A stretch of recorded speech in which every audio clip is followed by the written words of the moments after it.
எனக்கு தெரிஞ்சு விஜய் சேதுபதி தான் இருக்கிறதுலே பயங்கரமான சேஃப் கேம் ஆடுறாரோ அப்படின்ற மாதிரி தோணுதுங்க. ஏன்னா வீட்டுக்குள்ள இருக்க கண்டஸ்டன்ட்டை விட இவர் படுமட்டமான சேஃப் கேம் ஆடுறாரு. ஆக்சுவலா இன்னைக்கு எபிசோட்கான செகண்ட் ப்ரோமோல பார்வதி கானாவினத் இவங்க ரெண்டு பேரும் பார்த்தீங்கன்னா திட்டுன்னு எதுக்காக திட்டுறாருன்னு சொல்ல முடியாது, அறிவுரை கூறுகிறார். எதுக்காகனா அவங்க அந்த கோட் டாஸ்க்ல வந்து கத்திக்கிட்டே இருந்தாங்க, ஒரு மாதிரி கலவரம் பண்ணிக்கிட்டே இருந்தாங்க, அதனால பார்த்தீங்கன்னா திட்டுறாரு. நீங்க வந்து இந்த டாஸ்க்கை ஒழுங்கா விளையாடுறது மக்களை மதிக்கலன்னு அர்த்தம் அப்படின்ற மாதிரி சொல்றாரு. சார் மக்களை மதிக்காத விடுங்க சார், முதல்ல பிக் பாஸை மதிக்க மாட்டாங்க, ஹோஸ்டான உங்களை மதிக்க மாட்டாங்க, அதுக்கு ஏதாவது ரோஸ்ட் பண்ணுங்க அப்படின்ற மாதிரி சொன்னா இங்க வந்து அறிவுரை கூறுகிறார். இந்த மாதிரி பார்வதி நீங்க வந்து பாத்தீங்கன்னா இப்படிலாம் நடந்துக்கிறது மக்களை வந்து மதிக்காத மாதிரி இருக்கு, ஒரு டாஸ்க்கு வந்து மரியாதை கொடுங்க அப்படின்ற மாதிரி சொல்றாரு. ஏன் சார் முத வாரத்துல இருந்து இப்போ வரைக்கும் மரியாதை கொடுக்க மாட்டாங்கன்னு தெரியுதுல, அப்புறம் என்ன மரியாதை கொடுங்க கொடுங்க கொடுங்கன்னு சொல்லிட்டு கெஞ்சிரீங்க. நீங்க ஒரு ஹோஸ்ட் தானே, மிரட்டுங்க. ஐயா இவர் என்னங்க, இவரு தயவு செஞ்சு இவருக்கு ஒரு ரெட் கார்டு கொடுத்து வெளியே அனுப்புங்க அப்படின்ற மாதிரி இரிட்டேட் ஆகுதுங்க. உண்மையிலே இரிட்டேட் ஆகுது. என்ன மேட்டர் அப்படின்றது டீடைலா பார்க்கலாம். சேனலை ஃபர்ஸ்ட் டைம் பாத்தீங்கன்னா சப்ஸ்கிரைப் பண்ணி வச்சுக்கோங்க. உண்மையிலே சொல்றேன், எனக்கு வந்து விஜய் சேதுபதி ஏன் இந்த மாதிரி பண்றாருன்னு தெரியல. ஆக்சுவலி இந்த செகண்ட் ப்ரோமோல பார்த்திருப்பீங்க, பார்வதியை வந்து திட்டுறாங்க. எதுக்காகனா இந்த கோர்ட்ல இதுல வந்து பாத்தீங்கன்னா யார் வந்து கத்திக்கிட்டே இருந்தது, டெக்கோரம் யார் ஃபாலோ பண்ணாம இருந்தது, டெக்கோரம் இழந்ததுக்கு யார் காரணம் அப்படின்ற மாதிரி கேட்கறாங்க. சோ இதுல வந்து ஆப்வியஸா கனி வந்து பாத்தீங்கன்னா பார்வதியை சொல்றாங்க, பார்வதி வந்து கத்திக்கிட்டே இருந்தாங்க, துள்ளிக்கிட்டே இருந்தாங்க அப்படின்ற மாதிரி. அது உண்மையான கேட்டீங்கன்னா உண்மைதான். துள்ளுறது மட்டும் இல்ல, லிட்டரலா மிரட்டிக்கிட்டு இருந்தாங்க. அதாவது வீட்டுக்குள்ள வந்து பாத்தீங்கன்னா ஒரு ரவுடிசம் ரேஞ்சுக்கு வந்து பார்வதி போயிட்டாங்க. இது வந்து நீங்க ஜட்ஜ்ன்றதுனால தான் அமைதியா இருக்கேன், இல்லன்னு வச்சுக்கோங்களேன் என் களத்துல இறங்கினா ஒரு வழி பண்ணுறேன் அப்படின்ற மாதிரி திவ்யாவெல்லாம் லிட்டரலா மிரட்டியிருந்தாங்க. அதை தான் திவ்யா எந்திரிச்சு சொல்றாங்க, சார் ஜட்ஜின்றதுனால தான் உங்களை வந்து விடுறேன் அப்படின்ற மாதிரிலாம் சொன்னாங்க அப்படின்னு சொல்லி திவ்யா வந்து போட்டு கொடுக்குறாங்க.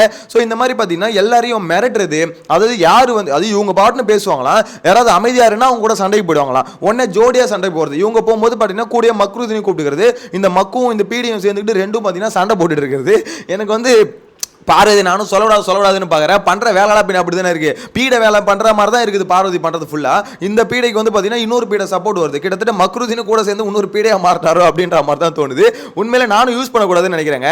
ஆனால் பார்வதியை விஜய் சேதுபதி திட்டாத வரைக்கும் நம்ம தான் திட்டணும் போல இருக்கு. ஏன்னா விஜய் சேதுபதி தான் திட்டவே மாட்டாரு. அவரை பொறுத்த வரைக்கும் பார்த்தீங்கன்னா நீங்கள் இப்படி நடந்துக்கிறது வந்து மக்களை மதிக்காமல் இருக்கு அப்படின்ற மாதிரி எடுத்து சொல்கிறாரு. சார் எடுத்து சொல்கிற இடத்துல நீங்கள் இல்லை சார், ஏன்னா நீங்கள் வந்து ஒரு ஹோஸ்ட் சார், நீங்கள் பிக் பாஸ் வந்து எடுத்து சொல்லிட்டோம், அந்த மனுஷனே இறங்கி வந்து திட்டுறாரு, நீங்க ஏன் திட்ட மாட்டீங்க? பார்வதி உனக்கு அறிவுன்னு ஒன்று இருக்குல்ல, இவ்வளவு அடல்ட் தான், நீ மற்ற விஷயம்லாம் பேச தெரியுதுல, நாங்கள் ஒரு அடல்ட், எங்களுக்கு தெரியும் நாங்கள் என்ன பண்றோம் அப்படின்னு கையை எப்படி வச்சு ஆட்டெல்லாம் தெரியுதுல, அப்படி ஆட்ட தெரியுற உனக்கு இந்த இடத்துல எப்படி பேசணும், ஒரு கோர்ட்ல எப்படி இருக்கணும்னு உனக்கு தெரியாதா உனக்கு? அப்போ அது என்னோட கேஸ் வரும்போது பார்த்தீங்கன்னா அந்த ஒரு இது வந்து எக்ஸைட்மெண்ட் இதெல்லாம் பண்ணிடுறேன் சார். அப்படி அது உனக்கு ஒன்றுனா ஒரு நியாயம், மற்றவங்களுக்கு ஒரு நியாயமா, மற்றவங்களுக்கு அதே மாதிரி தான் எக்ஸைட்மெண்ட் வரும். அவங்களாம் பொத்திக்கிட்டு இருக்காங்களா, உன்னாலாம் இருக்க முடியாது அப்படின்ற மாதிரி நாக்க போடுங்கிற மாதிரி கேளுங்க சார் அப்படின்னா இந்த மனுஷன் கேட்கவே மாட்டாருங்க. உண்மையில இரிட்டேட் பண்றாருங்க. தயவு செஞ்சு எப்பா பிக் பாஸ் சீசன் அந்த அல்டிமேட் ஆரம்பிக்க போதில்ல, இந்த அல்டிமேட்ல மனுஷனை மாத்தி தொலைங்கயா, முடியலையா? இவர் வந்து ஏன் விஜய் சேதுபதி சேஃப் கேம் ஆறாருன்னு சொல்றேன்னா, ஆக்சுவலா இங்க திட்டினா எங்க நம்ம தப்பா தெரியுமோ அப்படின்னு நினைக்கிறாரா என்னன்னு தெரியல. நான் வந்து பாத்தீங்கன்னா ஒரு புனிதர், அதாவது வீட்டுக்குள்ள சபரி எப்படி ஒரு இது பண்றாரு, அதை தான் விஜய் சேதுபதி வெளியே பண்றாரு. நான் வந்து ஒரு புனிதர், டீசெண்டா தான் ஹேண்டில் பண்ணுவேன் சார். டீசெண்டா ஹேண்டில் பண்றது தப்பு கிடையாது, ஆனா ஒரு ஹோஸ்ட்ன்றது பாத்தீங்கன்னா நீங்க டீசெண்டா தான் ஹேண்டில் பண்ணணும், அதுல கருத்து இல்ல. அதுக்குன்னு அவங்களை திட்ட வேண்டிய இடத்துல திட்டணும் சார், ரோஸ்ட் பண்ண வேண்டிய இடத்துல ரோஸ்ட் பண்ணணும் சார். இந்த இடத்துல வந்து பார்வதி நீங்க கேள்வி கேட்கறீங்க, தப்பே கிடையாது, நீங்க கேள்வி கேட்கறீங்க. ஆனா இங்க கேள்வி கேட்டா உங்களுக்கு திருந்துவாங்களான்னு கேட்டா திருந்த மாட்டாங்க, அது உங்களுக்கும் தெரியும். இவர் வந்து ரொம்ப ஏன் பொலைட்டா ஹேண்டில் பண்றீங்க? நீங்க கேள்வி கேட்டு அவங்க வந்து பதில் என்ன சொல்றாங்க, இல்ல சார் நாங்க எக்ஸைட் ஆயிட்டேன் அப்படின்னும் போது நீங்க எக்ஸைட் ஆனா உங்களுக்கு ஒரு நியாயம், மத்தவங்களுக்கு ஒரு நியாயமா கேள்வி கேட்கறீங்க, அது பதில் என்ன வரும்? அது எதுவும் வராது, அது பாட்டு அமைதியா தான் இருப்பாங்க. அப்படி இல்ல சார் அப்படி இல்ல சார் அப்படின்ற மாதிரி எப்பவும் பாத்தீங்கன்னா அவங்க ஸ்லாங்ல ஒன்னு பண்ண தான் செய்வாங்க. இவரும் பாத்தீங்கன்னா பார்வதி உன்னை பத்தி தெரியாத பார்வதி, உட்காருங்க பார்வதி, அட உட்காருங்க பார்வதி, அட உட்காருங்க பார்வதி அப்படின்ற மாதிரி சொல்லுவாரு. இதே வேற யாராவது பேசும்போது பாத்தீங்கன்னா அமித் பேசும்போது, அமித் நான் ஒரு தடவை இருங்கன்னு சொன்னா இருக்கணும், புரியுதா, எதிர்த்துலாம் பேசக்கூடாது, திருப்பிலாம் பேசக்கூடாது, புரியுதா அப்படின்ற மாதிரி மிரட்டுவாரு. பார்வதி கிட்ட மட்டும் உட்காருங்க பார்வதி அப்படின்ற மாதிரி சொல்லுவாரு. ஏன்னா ஹோஸ்ட் வந்து பார்த்தீங்கன்னா எனக்கு தெரிஞ்சு பயஸ்டாக இருக்காரு, அது அப்பட்டமாக தெரியுதோ அப்படின்ற மாதிரி தோணுது. எதுக்காக எனக்கு காண்டாகுதுன்னா, இவர் வந்து அறிவுரை கொடுத்து இது இவ்வளோ நாள் கொண்டு வந்தது 70 நாள் ஆயிடுச்சுங்க. 70வது நாளில் வந்து திருப்பி அறிவுரை கூறுற இடத்துல இருக்கீங்க நீங்கள். திருப்பி ஒருத்தவங்க தப்பு பண்ணுறாங்க, எல்லா டாஸ்க்லையும் துள்ளுறாங்க, அவங்க வந்து பார்த்தீங்கன்னா அவங்க இஷ்டத்துக்குன்னு லிட்டரலாக மிரட்டுறாங்க. அதாவது அவங்கள பொறுத்த வரைக்கும் என்னன்னா, இந்த வீட்டுக்குள்ளே எல்லாருமே ரூல்ஸை ஃபாலோ பண்ணுவாங்க, அவங்க ரூல்ஸை ஃபாலோ பண்ண மாட்டாங்க. யாராவது எதிர்த்து கேள்வி கேட்டால் நான் அப்படி தான் பண்ணுவேன், என்ன பண்ணுவேன் அப்படின்ற மாதிரி ஒவ்வொரு இடத்துலையும் அவங்க கேட்பாங்க. அதுக்கு காரணம் என்னன்னா தைரியம். அந்த தைரியம் வந்து அவங்களுக்கு எங்கேருந்து வருது? வீக்கெண்ட்ல இந்த மனுஷன் பொழகாததுனால தான் வருது. இந்த மனுஷன் ஒழுங்கா போலந்தா எதுக்கு இந்த பீடைக்கு இப்படி ஒரு ஐடியாலாம் வரப்போகுது, இப்படி ஒரு தாட் ப்ராசஸ் வரப்போகுது, இப்படி ஒரு தைரியம் எங்கேருந்து வரப்போகுது? இவ்வளவும் வரதுக்கு காரணம் இந்த மனுஷன் மேல தான் குறை சொல்லணும். ஸோ அதனால நம்ம பார்வதியை பொழகிறதோடு ஃபர்ஸ்ட் விஜய் சேதுபதி தான் பொழகணும் போல இருக்கு. எனிவேஸ் இந்த ப்ரோமோலே பார்த்தீங்கன்னா கானா வினோத்துக்கும் சொல்றாங்க. ஆமா, கானா வினோத்தும் அதுதான் பண்ணாரு. லிட்டரலா அந்த கோர்ட் டாஸ்க்ல பார்த்தீங்கன்னா ஒரு மாதிரி துள்ளிக்கிட்டே இருந்தாரு. அவருக்கான கேஸ் வரும்போது பார்வதி எப்படி அவங்க கேஸ் வரும்போது துள்ளினாங்களோ அதே மாதிரி தான் அவரும் பேசவே உள்ள அந்த இடத்துல பார்த்தீங்கன்னா திருப்பி திருப்பி திருப்பி திருப்பி பேசிக்கிட்டே இருக்காரு.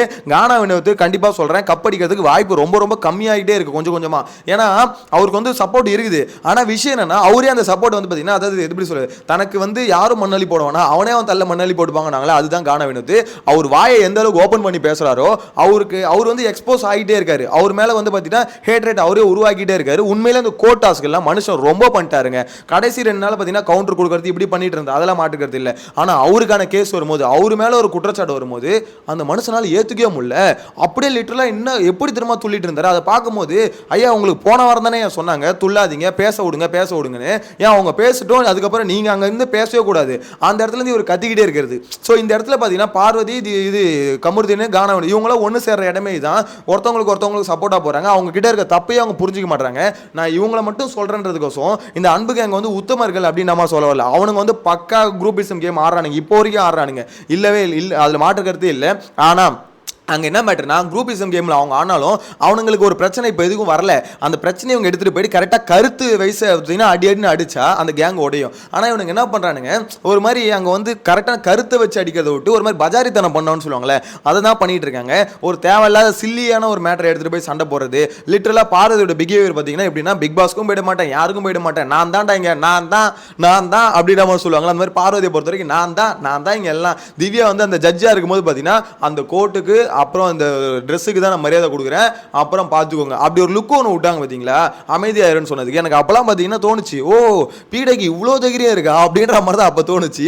என்ன தைரியம் இல்லை உனக்கு அப்படின்ற மாதிரி தான் இருந்தது. ஸோ அவ்வளோ தைரியமாக இருக்க ஒருத்தவங்களை வந்து பார்த்தீங்கன்னா இவர் இந்த மாதிரிலாம் பேசுறதுல அந்த அவ்வளோ தைரியமாக இருக்க ஒருத்தவங்க உடஞ்சிருவாங்களா பிரேக் ஆகிடுவாங்களா ஃபீல் பண்ணுவாங்களா வருத்தப்படுவாங்களா அதை உணருவாங்களா அப்படின்னு கேட்டால் அதை உணர மாட்டாங்கன்றது இந்த மனுஷனுக்கும் தெரியும். தெரிஞ்சும் திருப்பி அட்வைஸை போடுறாருன்னா அப்போ நீங்கள் யார் சார் நீங்கள் உணர மாட்டீங்களே. அவங்க வந்து ஒரு வாட்டியும் உணரல ஒவ்வொரு வீக்கெண்ட்லையும் திட்டினாலும் என்ன 10 நிமிஷம் திட்டுவாரு திட்டிட்டு அதுக்கப்புறம் போயிடுவார் அப்படின்ற மோடுக்கு அவங்க போயிட்டாங்க. எல்லா வாரமும் வாங்குறதா ஏதோ நேற்று எபிசோட் முடிச்சவங்க கூட சொல்லுவாங்களே இது எல்லா வாரமும் நமக்கு நடக்கிறதா. அப்போ கடைசி வரைக்கும் பீடைக்கு வந்து அறிவுன்றது எப்படி சொல்றது வேலையே செய்யாது. பேச்சுக்கு மட்டும் அடல்ட்டு விஜே நான் அவரை படித்தேன் இவரை படித்தேன் என்னத்த படித்தேன் நீன்னு ஒருத்தவங்க வாரம் வந்து திட்டுறாங்களே ஏன் திட்டுறாங்க. நம்ம பிஹேவியர் ஏதோ ஒன்று சரியில்லை நம்ம அதை மாற்றிக்கணும். நம்ம வந்து பாருங்க கரெக்டாக கருத்தை வச்சு அடிக்கணும்னு நினச்சா அடிக்க முடியும். பார்வதிட்டு இந்த கெப்பாசிட்டி இருக்கு பார்வதிட்டு கொஞ்சம் மூளை இருக்கு. ஸோ அப்படின்னு அதை யூஸ் பண்ணி விளாடணும் அப்படின்றதெல்லாம் யோசிக்காம கண்டமேட்டிக்கு சகட்டமேட்டிக்கு நான் பண்ணுறது எல்லாத்தையும் பண்ணுவேன் எனக்குன்னு ஒரு ரூல்ஸ் இல்லை ரெகுலேஷன்ஸ் இல்லை எல்லாத்தையும் நான் பண்ணுவேன் அப்படின்ற மாதிரி ஒன்று பண்ணிட்டு இருந்தா அது வந்து பார்த்தீங்கன்னா அவங்க வந்து சகஜமாக எடுத்துக்கிறாங்க. எல்லா வாரமும் வாங்குறதுன்னு அப்படின்ற மாதிரி நேற்று எபிசோட்லேயே 1 hour ஷோலேயே அதை காமிக்கிறாங்க. இந்த மாதிரி அவங்க பார்வதியும் கமருதீனும் பேசிக்கும் போது அவங்க சொல்றது. ஸோ எனக்கு அதெல்லாம் பார்க்கும்போது இவ்வளோ தைரியம் வரதுக்கு காரணம் விஜய் சேதுபதி மேல் தான் அப்படின்ற மாதிரி நேற்றே கோவம் வந்தது. இந்த செகண்ட் ப்ரோமோ பார்க்கும்போது அவர் வந்து கேள்வி கேட்குறாரு கரெக்டாக அந்த பிரச்சனையை அட்ரஸ் பண்ணுறாரு இல்லைன்னு சொல்ல. விஜய் சேதுபதி பிரச்சனை தெரியுமா எல்லாத்தையும் அட்ரஸ் பண்ணுறாரு. ஆனால் எந்த ஒரு தோனியில் அட்ரஸ் பண்ணணும்னு சொல்லுவாங்கல்ல அந்த மாதிரி ஒரு தோனியில் அட்ரஸ் பண்ண மாட்டாரு. அவர் வந்து ஒரு டீச்சரு ஒரு ஸ்டூடெண்ட்டுக்கு அறிவுரை கூறுற மாதிரி சொல்லிட்டு இருக்காரு. இங்கே டீச்சர் ஸ்டூடெண்ட் ரிலேஷன்ஷிப் இல்லை சார். இங்கே வந்து நீங்கள் ஒரு ஹோஸ்ட் அவங்க வந்து பார்த்தீங்கன்னா ஒரு போட்டியாளர்கள் நீங்கள் வந்து கிட்டத்தட்ட ஒரு ஜட்ஜு மாதிரி ஒரு பொசிஷனில் இருக்குது. ஜட்ஜுன்னு இல்லை சொல்ல முடியாது ஒரு ஹோஸ்ட்ன்றது பார்த்தீங்கன்னா எப்படி சொல்கிறது அவங்க பண்ண தப்ப நீங்க வந்து சுட்டி காட்டணும். அவங்க பண்ண தப்புக்கு வந்து பார்த்தீங்கன்னா ரோஸ்ட் கொடுக்கணும் திட்டணும் கேள்வி கேட்கணும். இதுக்கு தான் நீங்கள் வந்திருக்கீங்க. நீங்கள் வந்து அறிவுரை கூற வரல அப்படின்றத தயவு செஞ்சு விஜய் சேதுபதிக்கு யாராவது புரிய வைங்கப்பா. ஏன்னா அவருக்கு புரியாத வரைக்கும் பார்த்தீங்கன்னா அவரால் இந்த பீடைக்கு வந்து புரிய வைக்க முடியாது. உண்மையில நான் சொல்லக்கூடாதுன்னு நினச்சாலும் திருப்பி இவர் ஹோஸ்ட் பண்ணுறதால எனக்கு பார்வதி மேலே செம கடுப்பாகுது. ஏன்னா பார்வதி இன்னும் அடுத்த வாரம் பார்த்தீங்கன்னா இன்னும் ஒரு மாதிரி எப்படி சொல்கிறது எல்லாம் ஓகே என்ன ஒரு 10 நிமிஷம் தானே ஓகே திட்டாரு முடிஞ்சுது திருப்பி அதே தான் லூப் மோடில் திருப்பி கண்டினியூ ஆகும். எனக்கு தெரிஞ்ச சேனல் அதான் எதிர்பார்க்குறாங்க. அதை தான் பார்த்தீங்கன்னா பார்வதிக்கிட்டே எக்ஸ்பெக்ட் பண்ணுறாங்க. அது வரணும்னு சொல்லி தான் பார்த்தீங்கன்னா பெருசாக அடிக்கவே மாட்டாங்க. சும்மா அப்பப்போ என்னம்மா இதெல்லாம் தப்புமா பார்த்துக்குமா அப்படின்ற மாதிரி சொல்லிட்டு போகிறாரோன்னு எனக்கு என்னமோ தோணுது. ஸோ உங்களோட கருத்தை மறக்காம கமெண்ட்டில் மென்ஷன் பண்ணுங்க. நெக்ஸ்ட் வீடியோவில் மீட் பண்ணலாம். Bye by.